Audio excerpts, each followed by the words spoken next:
Hello दोस्तों, जैसा कि आप हमारे यूट्यूब चैनल पे last second paper UGC net का लास्ट सेकेंड पेपर और आपकी प्रतियोगी परीक्षाओं में जो आपका पेपर आ रहा है ला का, और आप जुडिशरी की तैयारी में लगे हुए हैं, एलएलएम एंट्रेंस के एग्ज़ाम की तैयारी में लगे हुए हैं, पीएचडी एंट्रेंस एग्ज़ाम की तैयारी में लगे हैं। इन सभी तैयारियों के लिए जो आपका जुरिस्प्रूडेंस का भाग है यानी विधिशास्त्र जो आपसे पूछी जाती है उसके हमारे जो लेक्चर उसकी श्रृंखला का ये तीसरा लेक्चर है। और आप पहले लेक्चर में आपने देखा कि विधिशास्त्र की परिभाषा, और आपने देखा कि विधिशास्त्र के कुछ ऐसे विधिशास्त्री जिन्होंने कुछ थ्योरी दी और उस थ्योरी को आपने देख लिया है, और विधिशास्त्र की परिभाषा को देखा, और विधिशास्त्र की आपकी उत्पत्ति को देखा, और विधिशास्त्र जिन शब्दों से मिलकर बना उसको आपने देख लिया है। तो अब हमारा जो तीसरा वीडियो है ये हमारी है विचारधारा से, यानी कि विधिशास्त्र में जो हमारी 5 विचारधाराएं हुई, यानी कि 5 हमने यहाँ पर स्कूल देखे। यानी कि पहली विचारधारा के रूप में हमने देखा कि ऐतिहासिक विचारधारा के साथ और एनालिटिकल विचारधारा के साथ यानी विश्लेषणात्मक विचारधारा के साथ हमने पहली विचारधारा जो देखी थी वो देखी थी प्राकृतिक विचारधारा, यानी कि नेचुरल सिद्धांत आप देख रहे हैं, यानी कि नेचुरल प्रिंसिपल। तो सबसे पहले हमने देखा कि विधिशास्त्रियों ने अगर विधिशास्त्र को परिभाषित किया और परिभाषित करके आपने देखा कि विधिशास्त्र को परिभाषित करने के क्रम में जो विधि शब्द को परिभाषित करने की बारी आई तो सभी विधिशास्त्रियों ने अपने अलग अलग मत दिए और अलग अलग विचारधाराओं का जन्म हुआ। तो आप देखते हैं कि कहीं ना कहीं ये जो विधिशास्त्री हुए हमारे, वो समय काल और परिस्थिति के अनुसार उनके मन मस्तिष्क पे जिस तरीके का भाव आया, जिस तरीके से उन्होंने समाज का अध्ययन किया, और उस समाज के अध्ययन के बाद जिस एंगल को जिस विधिशास्त्री ने छुआ उस एंगल को उन्होंने परिभाषित किया अपने तरीके से। तो एक तो हम देखते हैं प्राकृतिक विचारधारा, यानी कि आप देख रहे हैं कि कहीं ना कहीं जो विधिशास्त्रियों की जो विचारधाराएं हैं, यानी कि जो पहली विचारधारा आपकी प्राकृतिक विचारधारा है, और इस प्राकृतिक विचारधारा के बाद जो आपने देखा था कि प्राकृतिक विचारधारा यानी कि जो विधिशास्त्री थे एक बड़े से मान के चलिए जो विधिशास्त्र को परिभाषित करने वाले विधिशास्त्री हैं, प्राकृतिक विचारधारा के विधिशास्त्री जो मानते हैं कि विधिशास्त्र की उत्पत्ति या विधि का जो उत्पत्ति है वो दैवीय सिद्धांतों की देन है। यानी कि जो प्राकृतिक विचारधारा वाले विधिशास्त्री मानते हैं कि कहीं ना कहीं जो विधि है वो ईश्वर प्रदत्त है, ईश्वर द्वारा बनाई गई है या नेचर में उपस्थित होती है।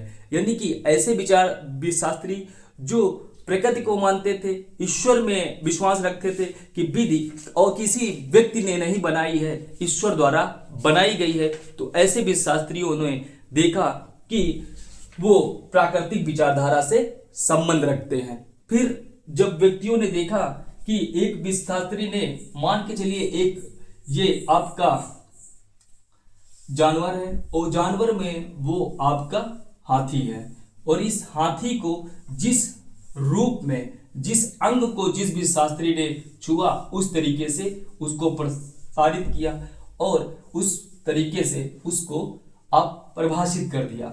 यानी कि एक भी शास्त्री है जो इसकी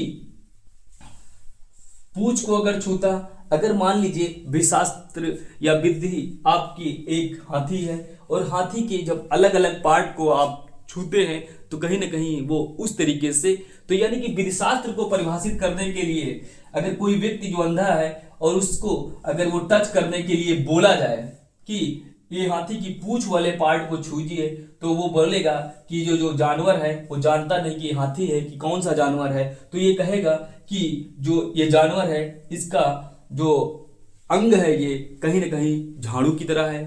दूसरा आप देखते हैं कि अगर एक व्यक्ति है जो इस जानवर को छू रहा है और इसके पेट वाले भाग को छू रहा है, तो पेट वाले भाग को छुएगा तो कहीं ना कहीं बोलेगा कि ये बहुत सारा जो एक पार्ट है, बहुत भारी पार्ट है, और उस भारी पार्ट को कोई ना कोई एक नाम देगा कि ये तालाब या गड्ढे नुमा है या वृक्ष की बहुत बड़े काठ की तरह है। फिर अगर कोई इसका जो पैरों वाला भाग छुएगा तो कहीं ना कहीं बताएगा कि ये जानवर है, ये खंभा नुमा है, यानी कि वो खंभे जैसा होगा। फिर अगर इस जानवर का, अगर ये हाथी है और इस जानवर को अगर किसी ने छुआ और देखा कि इसके कानों को पकड़ा, तो कानों में कहीं ना कहीं वो व्यक्ति देखेगा कि कहीं ना कहीं वो सूप की तरीके से है, यानी कि जो आप एक टोकरी के नुमा, वो बताएगा कि जानवर जो है टोकरी नुमा है। अगर इसकी सूंड को छुएगा तो कहीं ना कहीं उस जानवर को बताएगा कि इसकी जो नलिका की तरह है। यानी कि विधिशास्त्र को परिभाषित करने में विधिशास्त्रियों ने जो विधिशास्त्र को परिभाषित किया तो कहीं ना कहीं उसके एक एक पार्ट को छूकर और बताया कि विधि ये है और विधि इस तरीके से हमारे बीच आई। अगर कि इसी तरीके से विधिशास्त्र के जो 5 पार्ट है, 5 विचारधाराएं हैं, 5 स्कूल अगर आप देख रहे हैं, तो उसमें क्या हुआ कि सभी विधिशास्त्रियों ने उसके अलग अलग भाग को पकड़ा और बता दिया कि विधि ये है। यानी कि अगर प्राकृतिक विचारधारा के व्यक्ति हैं और प्राकृतिक विचारधारा के व्यक्तियों ने बताया कि विधि ईश्वर द्वारा बनाई जाती है, विधि मनुष्य निर्मित नहीं होती है, विधि जो बनाई जाती है वो ईश्वर द्वारा होती है और प्रकृति में वो मौजूद होती है, यानी प्रकृति से हम चीजों को सीखते हैं। ये विचारधारा जो प्राकृतिक विचारधारा है आपकी पहली विचारधारा है। और इस विचारधारा यानी नेचुरल स्कूल में आपने देखा कि नेचुरल स्कूल की जो उत्पत्ति हुई है यूनान यानी ग्रीस में हुई है। ये आपसे क्वेश्चन पूछा जाता है कि प्राकृतिक विचारधारा का जो जन्म हुआ वो कहाँ हुई, तो प्राकृतिक विचारधारा का जो जन्म यूनान में हुआ। इससे पहले आपने पढ़ा था कि विधिशास्त्र का जन्म कहाँ हुआ, तो विधिशास्त्र का जन्म आपने देखा था कि रोम में हुआ। यानी कि यहां से भी क्वेश्चन ये अब की बार 2024 के पेपर में इस बात को पूछा गया था कि विधिशास्त्र का जन्म किस देश में हुआ, तो विधिशास्त्र का जन्म रोम में हुआ, लेकिन प्राकृतिक विचारधारा का जो जन्म हुआ वो यूनान यानी कि ग्रीस में हुआ। प्राकृतिक विचारधारा का जो फाउंडर है यानी कि प्रतिपादक हैं वो हेराक्लिस महोदय हैं। यानी कि प्राकृतिक विचारधारा के जो फाउंडर हैं या जनक हैं या प्रतिपादक हैं, ये अगर आपसे क्वेश्चन पूछा जाता है तो ये हेराक्लिस महोदय हैं। और प्राकृतिक विचारधारा के अंतर्गत जितने भी विशास्त्री हैं उनसे कहीं ना कहीं एक क्वेश्चन यूजीसी नेट के पेपर में पूछा जाता है कि प्राकृतिक विचारधारा से संबंधित आपको लिस्ट एक दे दी जाएगी और आपको चुनना हो गया कि ये विधिशास्त्री किस विचारधारा से है। तो उसके लिए आपको जानकारी जरूरी है कि कहीं ना कहीं आप हर एक विधिशास्त्री को जाने कि वो किस विचारधारा से संबंध रखता है। तो प्राकृतिक विचारधारा के आपके विधिशास्त्री हैं सुकरात, अरस्तु, ग्रोशियस, हॉब्स, लॉक, कांट, संत एक्वानास और हेराक्लिस। यानी कि ऐसे विचारशास्त्री जो प्राकृतिक विचारधारा से संबंध थे। उसमें आपने देखा कि सुकरात थे, आपने देखा कि अरस्तु महोदय थे, और आपने देखा प्लेटो महोदय थे, आपने देखा कि वहाँ पे थॉमस एक्वानास महोदय थे, आपने देखा कि वहाँ पे कांट महोदय थे, वहाँ पे आपने देखा कि कहीं ना कहीं जो विशास्त्री आपके थे और वो विशास्त्री ग्रोशियस महोदय थे, हेराक्लिस महोदय थे। यानी कि आपके जो विशास्त्री हैं और ये आपका जो टॉपिक है अगर तैयार हो जा रहा है कि आप इस विचारधारा के ये विशास्त्री हैं, तो कहीं ना कहीं यूजीसी नेट या जुडिशरी के एग्जाम में आपके 2 नंबर क्लियर होने वाले हैं। यानी प्राकृतिक विचारधारा जो विचारधारा कहती थी कि जो विधि है वो ईश्वर प्रदत्त है, ईश्वर द्वारा बनाई गई है या वो प्रकृति में मौजूद है, हम उसी को पालन करते हैं। विधि कहीं ना कहीं जो आपको बात कह रहे हैं कि ये विधि जो ईश्वर द्वारा बनाई गई है, ईश्वर या प्रकृति से हम सीखते हैं, किसी मानव द्वारा बनाई गई विधि से हम नहीं शासित होते हैं यानी गवर्न होते हैं। तो इसकी प्रतिक्रिया के स्वरूप जो लोग कहते थे कि ईश्वर द्वारा बनाई गई विधि, उसके विरोधाभास में 2 विचारधाराओं का जन्म हुआ। पहली विचारधारा आप देखते हैं कि इसके विरोध में जो जन्मी वो ऐतिहासिक विचारधारा जन्मी। ऐतिहासिक विचारधारा जो आप जानते हैं कि ऐतिहासिक विचारधारा जो थी वो जर्मनी में उसकी उत्पत्ति हुई, यानी कि वो जो जर्मन विचारधारा के रूप में भी ऐतिहासिक विचारधारा यानी हिस्टोरिकल स्कूल को हम देखते हैं। हिस्टोरिकल स्कूल में जब आप देखते हैं कि इस हिस्टोरिकल स्कूल के फाउंडर कौन से व्यक्ति हैं, तो हिस्टोरिकल स्कूल के फाउंडर सेवनी महोदय हैं। सेवनी महोदय ने ही, आपको याद होगा कि कल आपकी जो क्लास हुई थी उसमें आपको मैंने बताया था कि सेवनी महोदय ने ही लोक चेतना का सिद्धांत दिया था, यानी कि ये ऐतिहासिक विचारधारा से प्रथम भी शास्त्री हैं और इन्होंने ही लोक चेतना का सिद्धांत दिया है। इन्होंने लोक चेतना का सिद्धांत प्रतिपादित किया और ये ऐसी विचारधारा थी जिसका मानना था कि विधि कहीं ना कहीं समाज में पाई जाती है, विधि बनाई नहीं जाती। यानी इस विचारधारा का मानना था कि समाज में जो हमारी रूढ़ी है, प्रथाएं हैं, कहीं ना कहीं ऐसी सारी प्रथाएं हमारे लिए बाध्यकारी हो जाती हैं। जब वो हमारे लिए जो बाध्यकारी होती हैं, वहीं कहीं जब विधायिका विधि का निर्माण करती है तो विधि के निर्माण में देखते हैं कि कहीं ना कहीं ये जो विधि है उसमें पालन करने के योग्य हो जाती है और समाज कहीं ना कहीं उस बात को मानता है और उन मानने के कारण हम देखते हैं कि समाज रूढ़ी और प्रथा को विधि के रूप में अपने द्वारा अनुपालनीय होता है और विधायिका जब भी कानून बनाती है तो समाज के द्वारा जो पहले से रूढ़ी और प्रथा का चलन पालन किया जाता है उसको हम विधिशास्त्र में मानते हैं कि वो विधि का स्रोत है और विधि जो है रूढ़ी और प्रथा के रूप में हमारे सामने है। तो रूढ़ी और प्रथा का जब आप एग्जाम्पल देखते हैं कि रूढ़ी और प्रथा को किस तरीके से हमारे संविधान में एक विधि के रूप में माना गया, तब आप देखते हैं कि आपके आर्टिकल 13 में रूढ़ी और प्रथा को ला माना गया। इसी तरीके से आपने जो प्राकृतिक विचारधारा देखी थी, प्राकृतिक विचारधारा को विधि के रूप में भारतीय संविधान के आर्टिकल आप देखते हैं कि 14 में समाहित किया गया है। यानी नेचुरल जस्टिस का सिद्धांत आपके संविधान में आर्टिकल 14 में समाहित किया गया है। यानी कि इस विचारधारा के प्रतिक्रिया स्वरूप, प्राकृतिक विचारधारा की प्रक्रिया स्वरूप आपकी दो विचारधाराएं, एक ऐतिहासिक, दूसरी विश्लेषणात्मक। ऐतिहासिक विचारधारा को आपने देखा कि ये जर्मनी से उत्पन्न हुई और इसके प्रतिपादक सेवनी महोदय थे, जिनका कहना था कि विधि जो है पाई जाती है, बनाई नहीं जाती। दूसरी विचारधारा जो आप देखते हैं जो प्राकृतिक विचारधारा की प्रतिक्रिया स्वरूप आई, वो विश्लेषणात्मक विचारधारा थी। यानी कि विश्लेषणात्मक विचारधारा यानी कि एनालिटिकल स्कूल।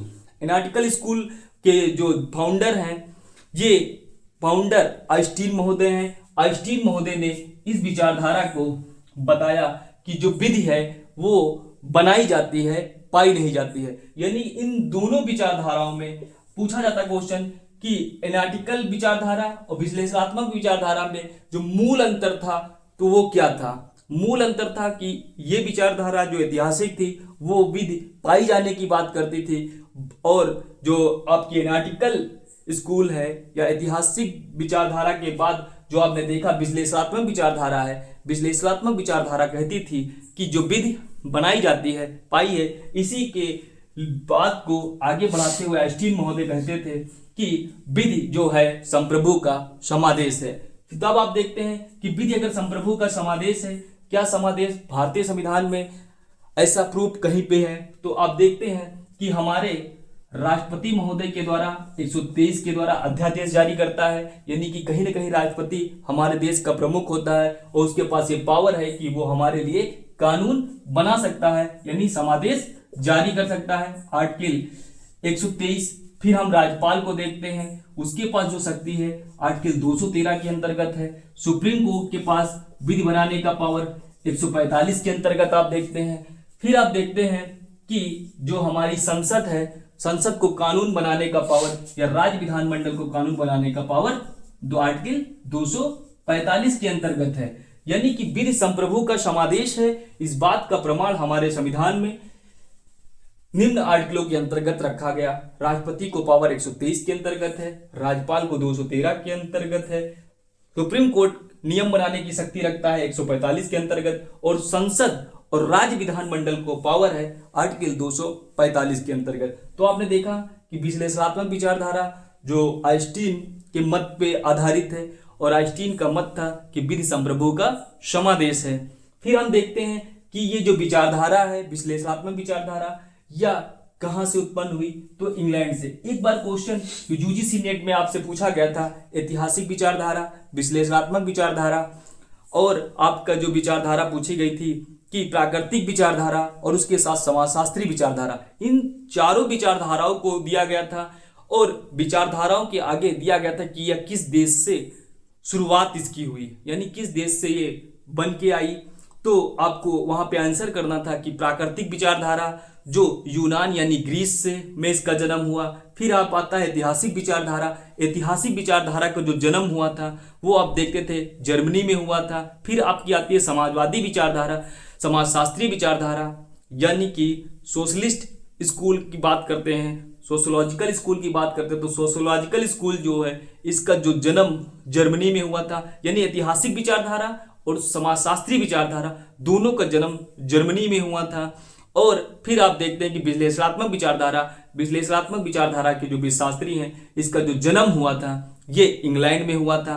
फिर आपका एक क्वेश्चन अगर अब फिर से बन सकता है तो पूछा जाएगा कि यथार्थवादी विचारधारा किस देश में इसका जन्म हुआ, तो ये अमेरिकन विचारधारा भी कही जाती है और इसका जन्म अमेरिका में हुआ। तो आपको एक एक चीज यूजीसी नेट या जुडिशरी अब एग्जाम में आपसे बहुत ज्यादा कॉन्सेप्ट्स ना पूछकर कहीं ना कहीं आपसे पूछ रहा है डाटा, यानी कि आप जिस विचारधारा को पढ़ रहे हैं उस विचारधारा को अगर आप वहां पे इस तरीके से पढ़ते हैं कि एक एक पॉइंट अगर वो किस देश से शुरुआत हुई है, किस शब्दों से वो बनकर मिलकर बनी है और उसके शास्त्री कौन कौन से हैं, अगर इतना भी आप तैयार कर रहे हैं, आपको स्कूल के बारे में कोई थ्योरी के बारे में कोई नॉलेज नहीं है, फिर भी अगर आपको ये डाटा तैयार है तो कहीं ना कहीं आपके नंबर 100% सही होने वाले हैं विधिशास्त्र में। फिर आप देखते हैं कि एक तो प्रतिक्रिया स्वरूप प्राकृतिक विचारधारा की प्रतिक्रिया स्वरूप दो विचारधाराएं ऐतिहासिक और विश्लेषणात्मक, और इस ऐतिहासिक और विश्लेषणात्मक विचारधारा जिस सदी में 19वीं शताब्दी में लगभग ये विचारधाराएं आई और 20वीं शताब्दी में जब देश या समाज लोग कल्याणकारी की राज्य की तरफ बढ़ रहा था, यानी कि वो पुलिस स्टेट से आपका वो जो स्टेट बन रहा था कहीं ना कहीं लोक कल्याणकारी बन रहा था। तो लोक कल्याणकारी जब राज्य की विचारधारा हमारे समझ आई तो हमने देखा कि हमारे समझ हम सोचते थे कि विधि जो इतिहास की देन है, विधि जो हमारी बनाई जाती है यानी विश्लेषणात्मक है, तो उसके दोनों में सुधार को लेकर एक जो विचारधारा का जन्म आया, समाजशास्त्री विचारधारा का जन्म हुआ। और समाजशास्त्री विचारधारा के प्रतिपादक एहरिंग महोदय हैं। एहरिंग महोदय से आपको मैंने कल पढ़ाया था कि एहरिंग महोदय ने ही आपको कोष्ठक का सिद्धांत दिया था, आपको मैंने कल बताया था। फिर यहाँ पे देखें कि ये जो विचारधारा है ये जर्मनी से उत्पन्न हुई है और इसके प्रतिपादक एहरिंग महोदय हैं। और इस विचारधारा के जो विधिशास्त्री थे आप देख रहे हैं कि एहरिंग महोदय, और एहरिंग महोदय के साथ इस समाजशास्त्री विचारधारा में आपने सोशल इंजीनियरिंग का सिद्धांत कल पढ़ा था। और सोशल इंजीनियरिंग का सिद्धांत जो आपने देखा था कि कल उसके बारे में भी जानकारी आपको दी गई थी। और इस तरीके से देखा गया कि समाजशास्त्री विचारधारा लोक कल्याणकारी विचारधारा है। और इस विचारधारा के जो विधिशास्त्री हुए थे कांट महोदय हुए थे, हर्बर्ट स्पेनर महोदय हुए थे, गियर्क महोदय हुए थे, होम्स महोदय हुए थे और पाउंड महोदय हुए थे। यानी कि डीन डास्को पाउंड भी इसी विचारधारा के, डीन डास्को पाउंड महोदय भी इसी विचारधारा से संबंधित थे और डीन डास्को पाउंड ने ही सोशल इंजीनियरिंग सिद्धांत को प्रतिपादित किया था। इस विचारधारा का मानना था कि जो विधि है वो कहीं ना कहीं समाज के जन कल्याण के लिए होती है और इसलिए समाज के हित के लिए सारे कार्य किए जाने चाहिए। यानी कि विधि ऐसी विधायिका या ऐसा संप्रभु या इतिहास में अगर ऐसी कोई बातें हुए जो समाज के लिए हितकारी हो और समाज को वो आगे ले जाने की बात करते हो, कल्याणकार की बात करते हो, कल्याणकारी अगर वो बातें हैं तो कहीं ना कहीं वो बातें जो समाजशास्त्री विचारधारा के जानने वाले लोगों ने ऐसी विचारधारा का प्रादुर्भाव किया। और अब देखते हैं कि समाजशास्त्री विचारधारा के बाद अगर एक विचारधारा का जन्म हुआ, जो पांचवी विचारधारा आपकी अंतिम विचारधारा है, वो है यथार्थवादी विचारधारा।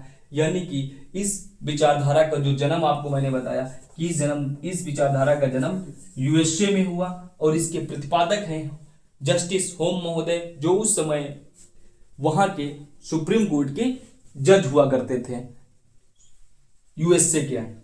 फिर आप देखते हैं कि इस विचारधारा में संबंधित जो विशास्त्री हुए वो फ्रैंक महोदय हुए, वो लेब्लियन महोदय हुए और इसके समर्थक ग्रे महोदय को भी माना जाता है। तो आपने देखा कि किस तरीके से हमारी विचारधाराएं हुई और उन विचारधाराओं को जो विधि को परिभाषित करना चाहते थे वो कहीं ना कहीं जिस पार्ट को छुए, जिस पार्ट को टच किए, उस पार्ट के अनुसार उसको परिभाषित किया।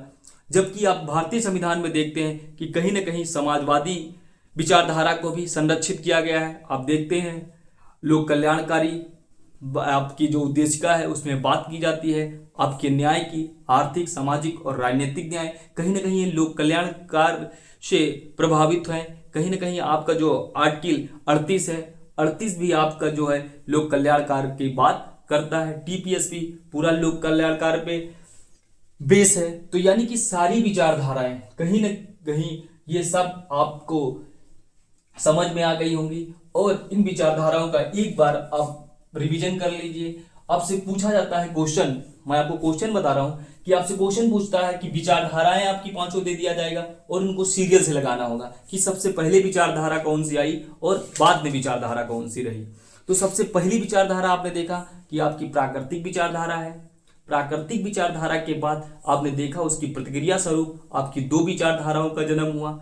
एक विचारधारा आपकी ऐतिहासिक हुई, दूसरी आपकी विश्लेषणात्मक विचारधारा हुई। फिर आप देखते हैं कि जो आपकी ऐतिहासिक और विश्लेषणात्मक विचारधारा थी, इन दोनों विचारधाराओं के सुधार के लिए एक विचारधारा की जो शुरुआत हुई वो आपकी विचारधारा थी समाजवादी विचारधारा। समाजवादी विचारधारा के बाद आपने देखा कि समाजवादी विचारधाराओं में जो कमियां रह गई उनको दूर करने के लिए एक जजेस विचारधारा या न्यायाधीश विचारधारा भी कहा जाता है, वो आपकी विचारधारा थी। आपकी विचारधारा थी वो यथार्थवादी विचारधारा। यथार्थवादी विचारधारा आपने देखा कि पहली विचारधारा आपकी प्राकृतिक विचारधारा हो गई, दूसरी विचारधारा ऐतिहासिक हो गई, तीसरी विचारधारा आपकी विश्लेषणात्मक हो गई, चौथी विचारधारा आपकी समाजशास्त्री विचारधारा हो गई, और पांचवी विचारधारा जो आपकी विचारधारा है वो यथार्थवादी विचारधारा है। फिर आपसे पूछा जाता कि ये शास्त्र की जो विचारधाराएं हैं ये किन देशों से लेकर, तो आपने देखा कि प्राकृतिक विचारधारा जो आपकी है वो आपने देखा कि इसका जन्म यूनान यानी कि ग्रीस में हुआ है। फिर आप देखते हैं कि ऐतिहासिक विचारधारा जो है, ऐतिहासिक विचारधारा का जन्म कहाँ हुआ, तो आपने देखा कि जर्मनी में हुआ। फिर आप देखते हैं कि विश्लेषणात्मक विचारधारा का जन्म कहाँ पे हुआ, तो आप देखते हैं कि जो आपकी विश्लेषणात्मक विचारधारा का जो जन्म है इंग्लैंड में हुआ। फिर आप देखते हैं कि समाजवादी विचारधारा का जन्म कहाँ पे हुआ, तो समाजवादी विचारधारा के रूप में आप जब देखते हैं इसको तो कहीं ना कहीं पाते हैं कि ये जो विचारधारा थी ये भी जर्मनी में इसका उत्पन्न हुई। फिर आप देखते हैं कि जो यथार्थवादी विचारधारा है, यथार्थवादी विचारधारा का जो जन्म हुआ वो अमेरिका में हुआ। तो आपकी जो विचारधाराएं हैं उनका सीरियल, आपका जन्म, ये आपको क्लियर हो गया। फिर आपसे पूछा जाता है क्वेश्चन कि ये जो पांचों विचारधाराएं हैं इनके प्रवर्तक कौन से हैं, इनके फाउंडर कौन से हैं, इनके जन्मदाता कौन से हैं, व्यक्ति हैं, किनको माना जाता है कि इस विचारधारा का जो जन्म इन विशास्त्रियों के बाद हुआ या इन विशास्त्रियों के साथ हुआ। तो आप देखते हैं कि जो आपकी प्राकृतिक विचारधारा है, ये प्राकृतिक विचारधारा जिसका जन्म हेराक्लिस्ट महोदय ने इसका प्रतिपादन किया, यानी फाउंडर हेराक्लिस्ट महोदय को माना जाता है प्राकृतिक विचारधारा को। फिर आप देखते हैं कि ऐतिहासिक विचारधारा का जन्म सेवनी महोदय ने किया, यानी कि सेवनी महोदय को ऐतिहासिक विचारधारा का जन्मदाता या फाउंडर कहा जाता है। फिर एनालिटिकल विचारधारा की बात आती है, एनालिटिकल स्कूल की बात आती है, तो आप देखते हैं कि इसके जो फाउंडर हैं वो आइंस्टीन महोदय को माना जाता है। फिर आप देखते हैं कि ऐतिहासिक विचारधारा और एनालिटिकल विचारधारा के बाद जो इसमें सुधार के लिए जो आपकी विचारधारा आई समाजशास्त्री विचारधारा, समाजशास्त्री विचारधारा का जो प्रतिपादन किया वो इहरिंग महोदय ने किया, और इसको जो आगे लेकर गए थे वो डिंडास को पाउंड लेकर गए थे। जैसे कि आपकी जो प्रमाणवादी विचारधारा या विद्यात्मक विचारधारा या विश्लेषणात्मक विचारधारा, क्योंकि नाम से जो हिंदी में नाम है वो बहुत सारे आते हैं, लेकिन आप जब देखते हैं तो इंग्लिश में उसका एक ही नाम होता है। तो हिंदी वाले विद्यार्थियों के लिए सबसे ज़्यादा समझती है कि विद्यात्मक विचारधारा अगर पूछा जाएगा, या विश्लेषणात्मक विचारधारा आपसे पूछा जाएगा, या आपसे आइंस्टीन विचारधारा पूछी जाएगी, तो आपने उसको लगाना होगा आपको एनालिटिकल स्कूल। तो एक बात वहां पे देख रहे हैं कि इन दोनों विचारधाराओं के जो एनालिटिकल स्कूल है उसमें आप देखते हैं कि प्रमाणवाद प्रथम, प्रमाणवाद सेकंड और प्रमाणवाद थर्ड आप देखते हैं। तो प्रमाणवाद प्रथम के जो विशास्त्री हुए थे वो आइंस्टीन हुए थे, बेंथम हुए थे, सामन को माना जाता है और ग्रे महोदय को भी माना जाता है। फिर जो प्रमाणवाद सेकंड है उस विचारधारा का जो जन्म है उसके बारे में बताया जाता है कि जो प्रमाणवाद सेकंड है उसकी विशुद्ध विधि का सिद्धांत आपने पढ़ा था कल, शुद्ध विधि का सिद्धांत आपने जो पढ़ा था केल्सन महोदय ने दिया है, या मूल मानक का सिद्धांत दिया है केल्सन महोदय ने दिया है, और केल्सन महोदय द्वारा ही मूल मानक का सिद्धांत दिया गया है। फिर आप प्रमाणवाद सेकंड में देखते हैं, थर्ड में देखते हैं तो एच.एल. हार्ट महोदय को पाते हैं, जो आपको मैंने कल बताया था कि विधि और नैतिकता पे जो विवाद था वो दो व्यक्तियों के बीच था, एक तो हार्ट, दूसरा फुलर महोदय के बीच था। विधि और हार्ट महोदय ने ही कहा था कि विधि में न्यूनतम नैतिकता होनी चाहिए। फिर आप देखते हैं कि समाजवादी विचारधारा जिसका जो प्रतिपादक या फाउंडर इहरिंग महोदय थी। फिर आप देखते हैं कि यथार्थवादी विचारधारा के प्रतिपादक कौन व्यक्ति हैं, तो आपने उसमें देखा कि जस्टिस होम थे। तो आपकी सारी विचारधाराएं होंगे, उनके फाउंडर होंगे। फिर आपको देखना है कि कौन सी विचारधारा के कौन से विधिशास्त्री हैं, यानी कि सबसे बड़ा अंतर आपको याद रखना है विधिशास्त्र में कि जो विधिशास्त्री हैं वो किस विचारधारा से संबंध रखते हैं, क्योंकि यहाँ से आपके 8 से 10 नाम हर विचारधारा में मिलते हैं और कहीं ना कहीं जब ये क्वेश्चन हमारे सामने आता है तो यहाँ पे गलती होने के चांस 101% होते हैं, क्योंकि हम विधिशास्त्री को हुई थ्योरी याद हो जाती लेकिन हम ये भूल जाते कि ये विचारधारा किस विचारधारा या किस स्कूल से ये संबंध रखते हैं। तो देखते हैं कि आपका जो प्राकृतिक विचारधारा है, प्राकृतिक विचारधारा के विधिशास्त्री हैं सुकरात, अरस्तु, Grotius, Hobbes, Locke, Kant, Aquinas और हेराक्लिटस। ये आपकी विचारधारा जो प्राकृतिक विचारधारा है, प्राकृतिक विचारधारा के विधिशास्त्री हो गए। फिर आप देखते हैं कि ऐतिहासिक विचारधारा के कौन कौन से विधिशास्त्री हैं, तो आपने देखा शेवनी है, पुस्ता है, मॉन्टेस्क्यू है, बर्क है, होम्स है। इनको माना जाता है कि ऐतिहासिक विचारधारा के विधिशास्त्री हैं। फिर आप देखते हैं कि विश्लेषणात्मक विचारधारा के विधिशास्त्री कौन कौन से हैं। फिर देखते हैं आप बेंथम, आइंस्टीन, केल्सन, हॉलैंड, सामन और ग्रे। ये विधिशास्त्री जितने हुए ये विश्लेषणात्मक विचारधारा के विधिशास्त्री हुए। फिर आप देखते हैं कि समाजशास्त्री विचारधारा के विधिशास्त्री कौन से हैं, तो अंगस्ट काम्टे, हर्बर्ट स्पेनर, गियर, होम्स, इहरिंग, पाउंड, डिंडास्को पाउंड, ये सारे जो समाजशास्त्री विचारधारा के विधिशास्त्री हुए। फिर यथार्थवादी विचारधारा के आप होम्स को देखते हैं, फ्रैंक को देखते हैं और लेवियन को देखते हैं। ये 3 जो विधिशास्त्री हुए ये आपकी यथार्थवादी विचारधारा के हुए। तो दोस्तों आपको जो मेरी वीडियो है काफ़ी पसंद आई होगी, और जो भी एक कमियां हैं आप कमेंट बॉक्स में लिखिए, उसको दूर किया जाएगा और आपकी जो वीडियो है प्रॉपर मिलेगी। और इसके साथ आप मंडे से कॉन्स्टिट्यूशन से भी हमसे जुड़ सकते हैं और आपको कॉन्स्टिट्यूशन भी पढ़ाया जाएगा। और एक आपका जो आपको रिकॉर्डेड लेक्चर मिलेगा वो NIA का मिल सकता है, और आपको जितनी भी जो भी वीडियो आपको चाहिए, अगर आप छत्तीसगढ़ एग्ज़ाम देना जा रहे हैं और छत्तीसगढ़ में आपको GS का पार्ट पढ़ना है तो उसको भी आप कमेंट बॉक्स में अगर बताएंगे तो कहीं ना कहीं उसको पढ़ा दिया जाएगा। तो दोस्तों धन्यवाद।